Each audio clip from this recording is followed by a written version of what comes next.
Thibaut Courtois aurait pu obtenir le Ballon d'Or. Franchement, il l'aurait mérité. Juan José Dorado, il l'aurait mérité parce que le Real remporte la Ligue des Champions sur l'ensemble de la saison aussi grâce à lui.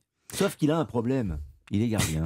Juste gardien, effectivement. Voilà. Juste un gardien. Juste un grand gardien, mais c'est vrai qu'il aurait pu le gagner. C'est un débat qu'on suit depuis plusieurs années. Ce n'est pas la première fois qu'il y a des gardiens qui mériteraient avoir à gagner ce Ballon d'Or. Mais la réalité aujourd'hui, c'est que tel que le Ballon d'Or est établi, et notamment maintenant avec un prix spécifique aux gardiens, je ne pense pas sincèrement qu'on verra un gardien remporter un Ballon d'Or.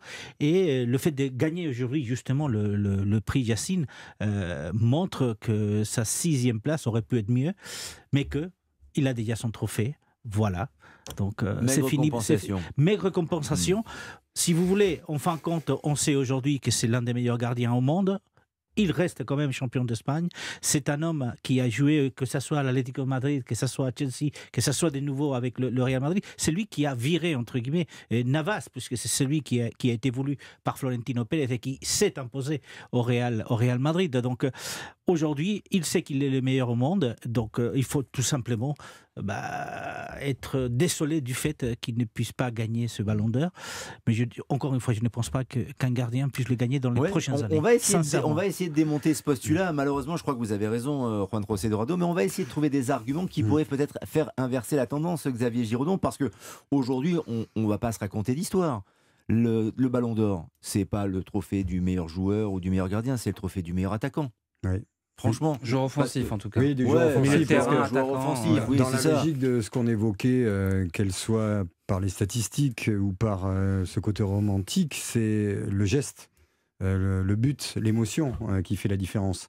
Alors peut-être que des gardiens style Alisson, Ederson, dans leur qualité de jeu au pied, en gagnant un championnat, en gagnant la séance de tir au but avec leur sélection, ce serait bon signe, parce que ça veut dire que le Brésil aurait gagné la Coupe du Monde. Mais voilà, peut-être qu'on arrivera à ça. Mais aujourd'hui, on leur demande de relancer. C'est un acteur du jeu. Et souvent, j'entends, un bon gardien, c'est un gardien dont on ne parle pas. Donc est-ce qu'on n'est pas rentré là-dedans aussi, à savoir que le jour où Courtois sort 5, 6, 7, 8 arrêts, comme ce fut le cas en Champions, en finale, on se dit, tiens, c'est génial, mais on va oublier le reste de la saison. On a envie de dire qu'un bon gardien, c'est un gardien régulier. Je pense qu'il manque aussi peut-être des caractères, pour aller dans votre sens, les Zoff, les Higuita, les gars comme ça. La génération Hugo Lloris, qui est un gardien exceptionnel. Hugo, c'est un gars, quand vous discutez avec lui hors micro, vous avez envie d'aller boire un verre avec lui, et c'est vrai qu'à côté de ça, sur le terrain... En conférence de presse, on n'a pas du tout envie d'aller boire un verre avec lui. Mais voilà, donc est-ce que finalement, est-ce que le pragmatisme du poste fait aujourd'hui que des héros gardiens, il y en a moins que par le passé? Je pose une question. Oui, non, mais c'est une très bonne question à laquelle vous répondez ou pas, Javier Prieto Santos? Je pense qu'il y a quand même eu des profils type Kahn, Oliver Kahn, qui s'appelait King Kahn, son surnom. Il sortait, il vous mettait le point à la tête. Lui, c'était carrément un truc de fou. Mais je pense qu'il y a eu des personnalités quand même. Buffon avait aussi une personnalité peut-être pas aussi polémique et exubérante, mais c'était quelqu'un d'intéressant, d'intelligent, qui avait un discours, vous pouviez parler de tout et pas seulement de football avec Gianluigi. Il a toujours été ouvert. En plus, c'est un super bon client pour les journalistes et c'est toujours intéressant de lire ses interviews. Mais lui, par exemple, aurait pu le gagner en 2006 et ils ont choisi Cannavaro. Qui se souvient du Ballon d'Or de Cannavaro? Pour moi, c'est peut-être ça. Pour moi, c'est le marqueur. Pour moi, c'est là où je me suis dit, ok, si ce gardien-là, qui a joué un rôle essentiel lors de cette Coupe du Monde-là, et qui aurait pu être primé pour tout ce qu'il a fait auparavant et tout ce qu'il a fait après avec la Juve, ne l'a pas eu à ce moment-là, plus personne ne l'aura. Neuer, on l'aurait pu l'avoir en 2014. Neuer, par exemple, c'est typiquement, j'allais en venir à Neuer, lui a révolutionné le jeu. C'est quand même un libéraux. Il a fait monter sa défense de 20 mètres. Le Bayern, s'il a gagné des titres, ça part surtout de Neuer. C'est pas seulement parce que citez-moi 50 joueurs du Bayern qui sont passés ces 10 dernières années. Neuer a toujours été là, c'est le totem, c'est le géant. Il a fait des arrêts extraordinaires, mais il a surtout, et même avec l'équipe d'Allemagne, il a surtout aidé ses défenseurs. Je pense à Jérôme Boateng, qui est loin d'être Beckenbauer et qui lui a permis à ces joueurs-là d'être champion du monde et de gagner des titres. Neuer, l'influence qu'il a eue sur le sport, sur son jeu, sur son poste, elle est immense. Et pourtant, il n'aura jamais le Ballon d'Or. Et pour moi, c'est complètement injuste. Dès que vous révolutionnez votre poste ou l'histoire du football et que tout le monde vous imite ou veut vous copier, c'est que vous êtes un précurseur, un pionnier. Et pour moi, ça mérite d'être récompensé, quoi. Une solution, peut-être même plusieurs solutions ou des options sous-jacentes, Jimmy Algerino, pour que demain, l'année prochaine, celle d'après, un gardien de but obtienne le Ballon d'Or. Surtout quand il réussit des exploits formidables comme Courtois, qui remporte des titres, c'est-à-dire qu'il remplit toutes les cases. La Ligue des Champions, pourquoi pas la Coupe du Monde ou une finale de Coupe du Monde ou un Euro, et qu'il est champion avec son pays. Il faut que ce gardien soit charismatique, qu'il s'exprime dans les médias, qu'il parle en interview, qu'il soit le bon client des journalistes, qu'il porte le brassard et qu'il tire les pénaltys. Si on a un profil comme ça, peut-être qu'on aura un gardien Ballon d'Or. Je vais vous répondre juste, mais pour dire que Fabien Barthez avait signalé que pour lui le meilleur gardien était Courtois avant la compétition, donc ça montre quand même. Et aussi pour juste mettre une autre valeur sûre des gardiens avec une aura d'Inosov qui aussi à un moment donné aurait pu, même si on ramène beaucoup plus loin, qu'il y avait cette possibilité. Pour moi déjà, je pense qu'un gardien de but, il faudrait qu'il soit considéré comme un vrai gardien, comme un vrai joueur déjà. Qui regarde les entraînements des gardiens de but avant un match ? Je suis persuadé qu'il n'y a personne. Mais déjà, ils ont des entraîneurs particuliers. Oui, mais d'accord. Mais c'est pour ça. Donc, mais qui regarde l'entraînement des gardiens de but ? À part le gamin ou Jacques Vendroux qui est passionné par ce poste-là, mais personne ne regarde l'entraînement.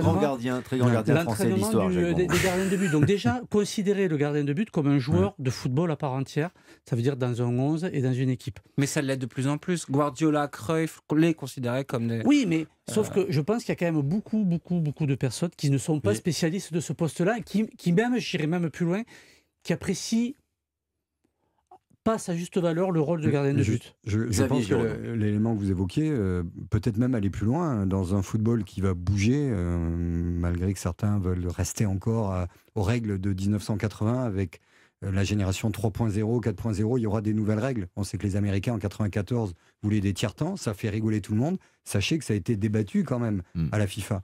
Il y a quand même des gens qui ont dit on va faire 30 minutes. La VAR, ça faisait rigoler tout le monde il y a 10 ans. Aujourd'hui, elle existe. Moi, ça ne me fait pas rigoler. Il y aura des coups francs. Est-ce qu'il n'y aura pas des remplacements temporaires ? Moi, je pense qu'on ira. Je vais complètement dans votre sens. Un gardien qui marque des buts, qui fait des arrêts, qui est spectaculaire, qui a une bonne gueule si possible, qui est un communicant, qui est sur les réseaux sociaux, qui est un killer, tatoué mais pas trop, blanc mais un peu brun. Voilà, vous voyez. Non, mais un petit peu tout ça. Et à l'arrivée. Chocolat vanille, quoi. Exactement. Et à l'arrivée, qui frappe pourquoi pas les coups francs en direct également. Oui. Il y en a eu. Il y en a eu. Sur des bien sûr.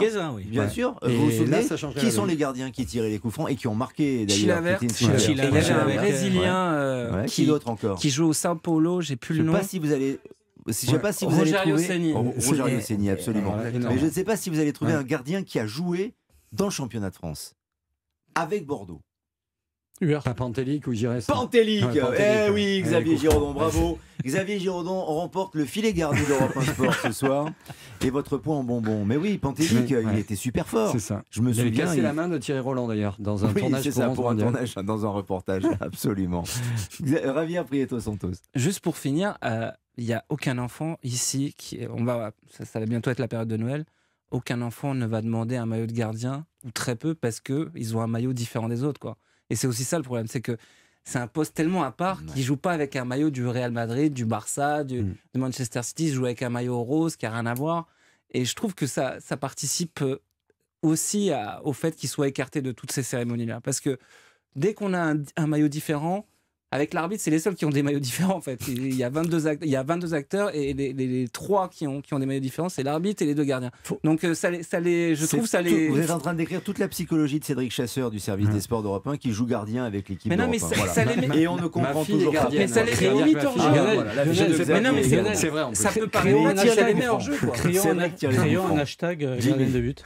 Vous dites créons un hashtag gardien de but. Mais je suis d'accord avec vous. Mais mobilisons-nous. Est-ce que d'ailleurs, je vais demander à toute l'équipe le compte Twitter Europe 1 Sport, s'il vous plaît, créons le hashtag gardien de but Ballon d'Or. Voilà. Pour un gardien de but Ballon d'Or, on lance le hashtag officiellement ce soir sur l'antenne d'Europe 1 et vous pouvez le relayer, vous pouvez le retweeter avec les bonnes raisons, les bonnes pratiques et les éléments de langage qu'on vous a proposés.